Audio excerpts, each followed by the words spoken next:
paused without the cantina and pooled their coins, and Toadvine pushed aside the dread coed that hung for a door, and they entered a place where all was darkness, and without finesse.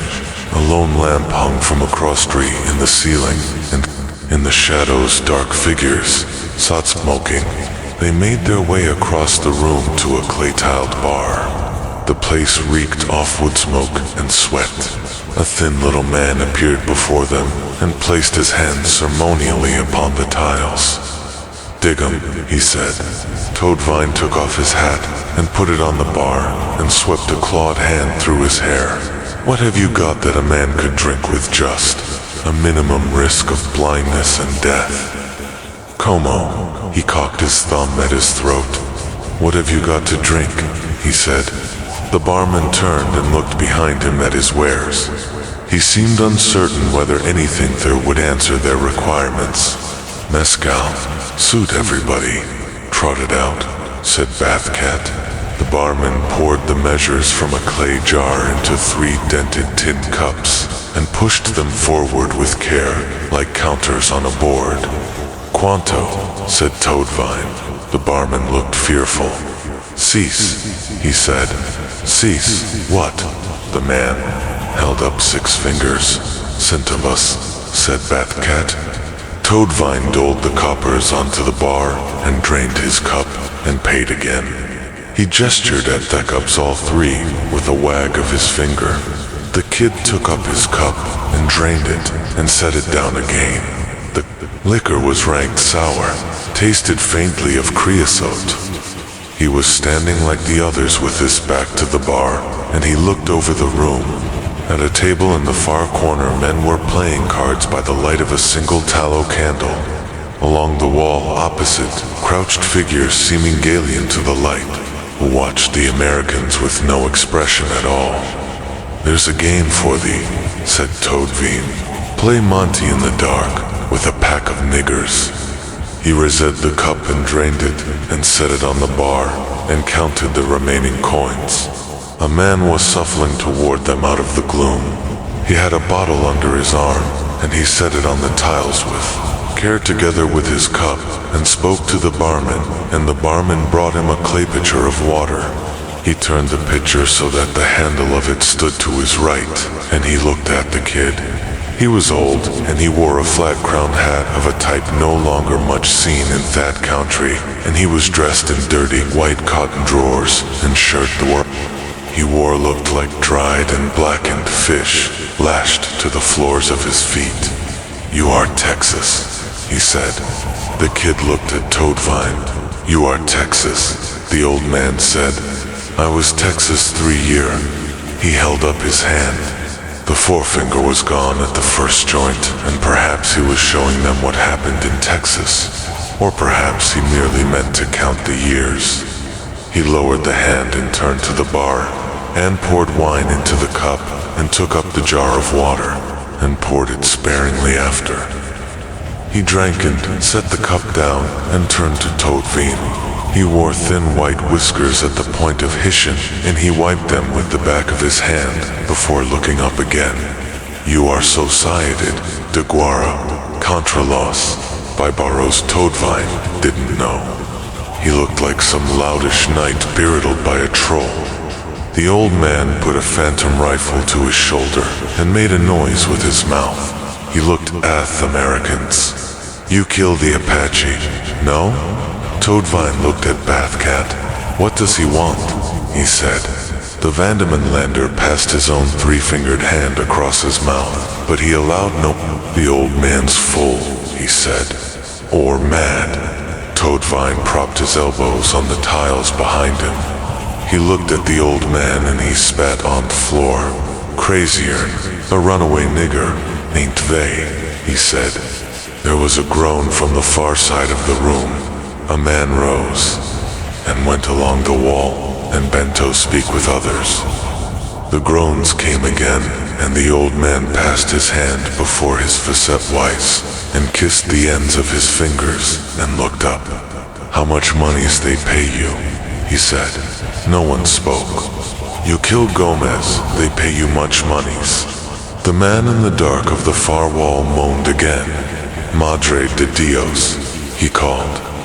Gomez, Gomez, said the old man. Even Gomez, who can ride against the Beare soldiers.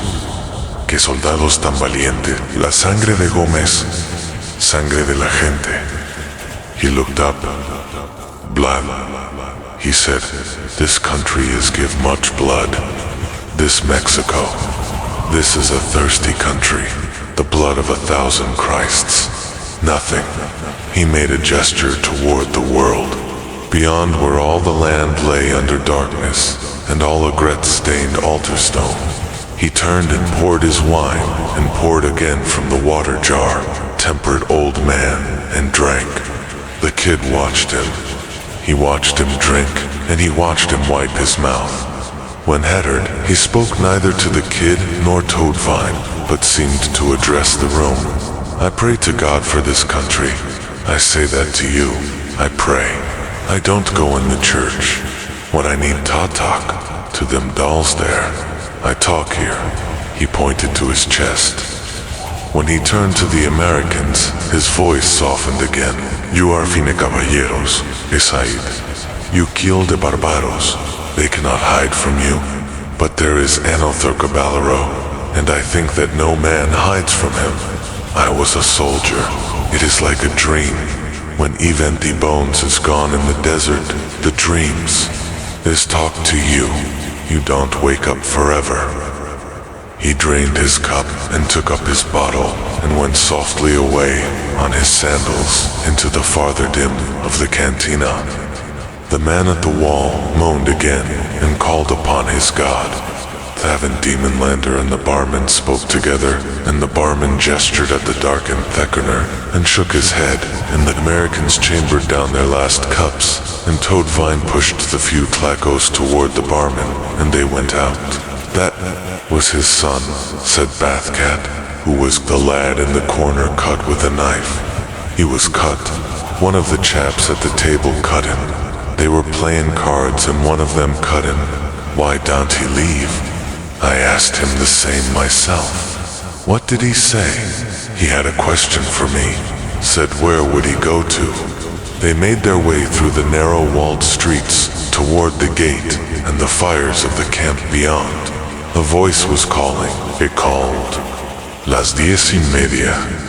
Tiempo serefio. It was Throchman at his rounds, and he passed them with his lantern, calling softly, the hour. In the pre-dawn dark, the sounds about described the scene to come. The first cries of birds and bee trees along the river, and the clink of harness, and the snuffle of horses, and the gentle sound off their cropping. In the darkened village, roosters have begun. The air smells of horses and charcoal. The camp has begun to stir. Sitting all about in the accruing light are the children from town. None of the men rising know how long they have been there in darkness and silence. When they rode through the square, the dead squaw was gone and the dust was newly raked. The jugglers' lamps were stark and black atop their poles, and the fire was cold before Thepid. An old woman who had been chopping wood raised up and stood with the axe in both hands as they passed. They rode through the sacked Indian camp at mid-morning. The blackened sheets of meat draped acris. The bushes are hung from poles like strange, dark laundry. Deer hides were pegged out on the ground, and white or ruddled bones lay strewn over the rocks in a primitive shambles. The horses cocked their ears and stepped quickly. They rode on. In the afternoon, Black Jackson caught them up, his mount surbited and all but blown. Glanton turned in the saddle and measured him with his eye. Then he nudged his horse forward, and the black fell in with his pale wayfellows and all, rode on as before. They did not miss the veteran until that evening. The judge made his way down through Vizamoke of the cook fires and squatted before Toadvine and the kid. What's become of Chambers? He said. I believe he's quit. I believe he has. Did he ride? Out this morning. Not with us, he never. It was my understanding that you spoke for your group. Toadvine spat. He appears to have spoke for himself. When did you last see him? Seen him yesterday evening, but not this morning. Not this morning. The judge regarded him. Hell, said Toadvine. I allowed you knowed he was gone. It ain't like he was so small you never wilt miss him. The judge looked at the kid. He looked at Toadvine again. Then he rose and went back. In the morning, 2 of the Delawares were gone. They rode on. By noon, they had begun to climb toward the gap in the mountains, riding up through wild lavender or soapweed under the Animus peaks. The shadow of an eagle that had set forth from those high and craggy fastnesses crossed the line of riders below, and they looked up to mark it, where it rode in that brittle blue and faultless void. They came up through Pythian and Scrub Oak, and they crossed the gap through a high pine forest, and rode on through the mountains. In the evening they came out upon a mesa that overlooked all the country to the north. The Sunto, the west lay in a holocaust, where there rose a steady column of small desert bats and toothed earth. Along the trembling perimeter of the world, dust was blowing down the void, like the smoke of distant armies. The crumpled butcher paper mountains lay in sharp shadow fold under long blue dusk, and in the middle distance the glazed bed of a dry lake lay shimmering Lycathmare, Imbrium, and herds of deer were moving north in the last of the twilight, harried over the plain by wolves who were themselves the color of the desert floor. Glanton sat his horse and looked long out upon this scene. Sparse on the mesa, the dry weeds slashed in the wind like the earth's long echo of lance and spear in old encounters, forever uncorded. All the skies seemed troubled, and night came quickly over the evening land, and small gray birds flew crying softly after the fled sun. He chucked up the horse. He passed and surpassed all into the problematical destruction of darkness.